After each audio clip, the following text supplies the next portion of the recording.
सबसे पहले बात करते हैं दिल्ली में होने वाले एमसीडी उपचुनावों की। एमसीडी उपचुनावों को लेकर राजनीतिक माहौल और भी ज्यादा गर्मा गया है। बड़ी जानकारी इस वक्त की आपको दे दे, राजनीतिक माहौल गरमाया हुआ है। दिल्ली बीजेपी ने अब एमसीडी उपचुनाव के लिए तैयारियां तेज कर दी हैं। बीजेपी अध्यक्ष वीरेंद्र सचदेवा ने इसकी जानकारी दी। 12 वार्डों के लिए चुनाव संयोजक और प्रभारी मंत्री का कार्यभार अब सौंप दिया गया है।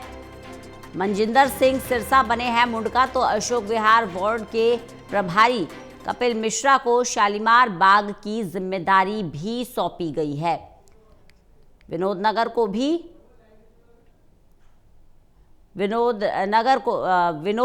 नगर की बात करें तो वहां पर भी चेहरा तय हो गया है। इसके अलावा प्रवेश वर्मा, आशीष सूद, पंकज सिंह भी नए वार्ड प्रभारी बनाए गए हैं।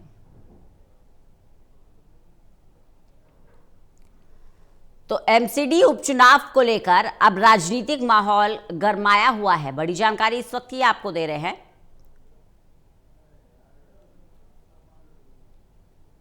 और बड़ी साख का सवाल है एमसीडी का ये उपचुनाव, क्योंकि अभी अभी आम आदमी पार्टी को दिल्ली की सत्ता से बीजेपी ने बेदखल किया है और ऐसे में कहीं ना कहीं ये मौजूदा सरकार का एक टेस्ट हो सकता है। प्रणय शर्मा हमारे साथ, हमारे सहयोगी जुड़ गए हैं ज्यादा जानकारी के साथ। प्रणय, एमसीडी उपचुनाव को लेकर अब भारतीय जनता पार्टी पूरी तरह से अपनी कमर कस चुकी है, क्या ज्यादा अपडेट मिल पा रहा है?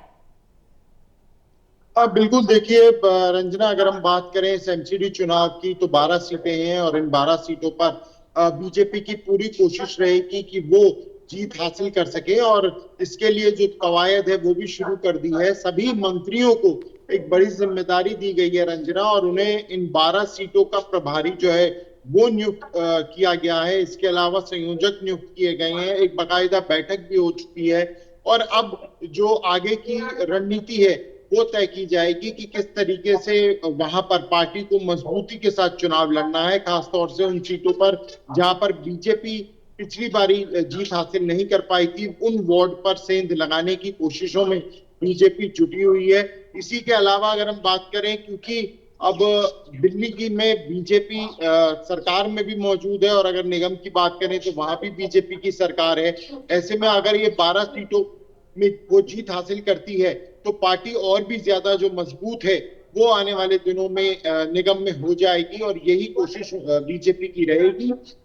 इसी कड़ी को जोड़ते हुए आगे चुनाव संयोजक और जो वार्ड प्रभारी हैं वो बीजेपी की तरफ से नियुक्त किए गए हैं।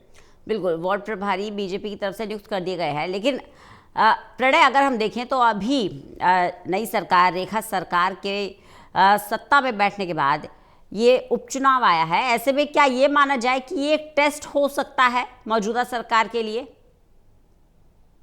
बिल्कुल, देखिए आपने ठीक कहा, एक लिटमस टेस्ट के तौर पर देखा जा सकता है। हालांकि रंजना, ये देखा गया है कि जिस प्रदेश में जिस राजनीतिक दल की सरकार होती है उपचुनाव में जो पड़ला है उसी का भारी रहता है। तो ऐसे में बीजेपी एक अपर एज पर जरूर है, लेकिन इसी बीच कांग्रेस और आम आदमी पार्टी की पूरी ये कोशिश रहेगी कि वो पूरी ताकत के साथ इस उपचुनाव में मैदान में उतरे और जो अपनी सीटों का आंकड़ा है उसे बढ़ाने में सफल हो।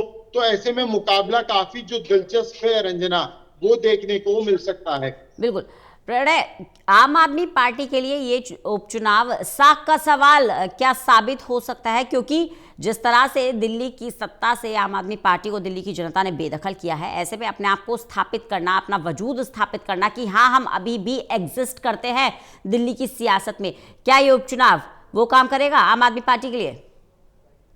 देखिए उतना तो महत्वपूर्ण नहीं रहेगा, लेकिन हाँ ये बात जरूर है रंजना की दिल्ली में सौरभ भारद्वाज बतौर प्रदेश अध्यक्ष जब नियुक्त हुए हैं आम आदमी पार्टी के, तो उनके लिए ये चुनाव काफी ज्यादा महत्वपूर्ण है बतौर एक प्रदेश अध्यक्ष।